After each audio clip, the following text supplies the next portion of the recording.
Shirkii wadamada ku deeqay ciidamada Amisom ee jooga Soomaaliya iyo dawladda federaalka ee Soomaaliya oo ay goobjoog ka ahayd beesha caalamka ayaa lagu soo gabagabeeyay magaalada Kampala ee dalka Uganda kaasi oo laga soo saaray warmurtiyeed dhameystiran.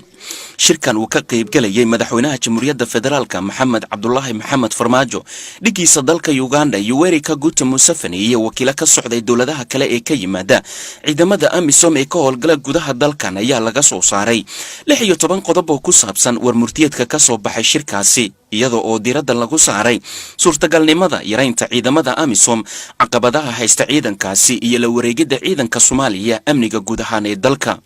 shirkan ayaa ugu horeen looga mahad celiyay dawladda federaalka ee Soomaaliya dadaalkeeda ku aadan xasiloonida siyaasadeed ee ay wado iyadoo oo kaashanaysa dawladaha xubnaha ka ah dawladda federaalka ee dalka Soomaaliya.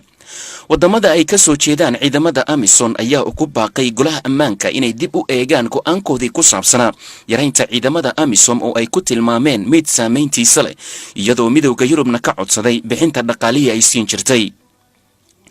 madaxweynaha Jamhuuriyadda Federaalka Soomaaliya Farmaajo ayaa uga mahad celiyay dalalka Afrika iyo beesha caalamka taageerada ay u muujiyeen Soomaaliya waxaana uu sheegay in Soomaaliya si ay cadawga uga adkaato ay u baahan tahay taageero dhameystiran.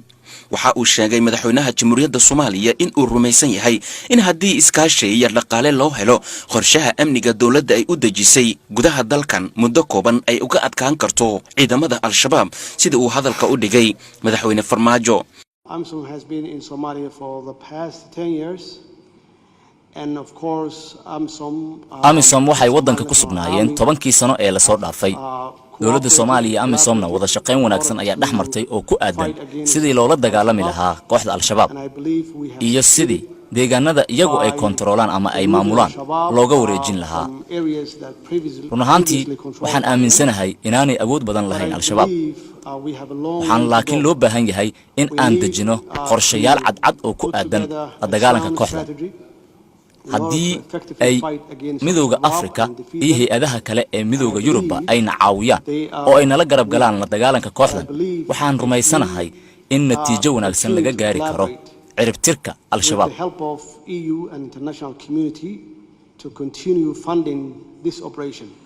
We will be able to defeat Al-Shabaab in a very short order. gabagabadii ayaa shirkan loogu baaqay beesha caalamka inay taageeraan kor u qaadista awoodda iyo tababarada ciidamada qalabka sida ee Soomaaliya si ay u hantaan nabadgelyada dalka Soomaaliya.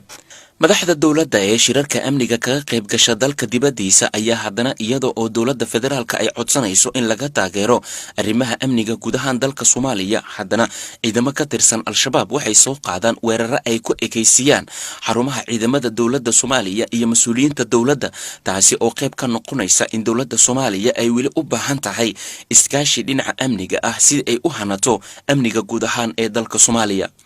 عمر محمد صومنة Universal TV مقدشو.